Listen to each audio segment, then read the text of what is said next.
تعرف إن في أكلة واحدة ممكن تزود تركيزك وتفتح شرايين مخك؟ مش دواء، ده السلمون.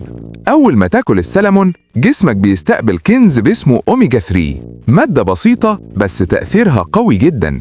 الأوميجا 3 تنزل على المعدة ومن هناك تدخل الدم على طول وتبدأ رحلتها جوه جسمك. وهنا بقى تبدأ الرحلة الحقيقية جوه الشرايين. الدم ماشي والأوميجا 3 شغالة، بتشتغل زي الزيت بالظبط، تنظف الشرايين من أي ترسبات وتخلي الدم يمشي بسلاسة ومن غير تعب.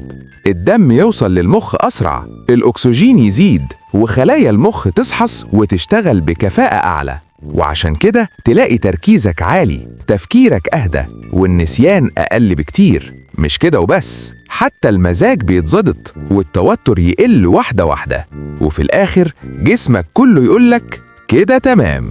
ده أكل بيفهم.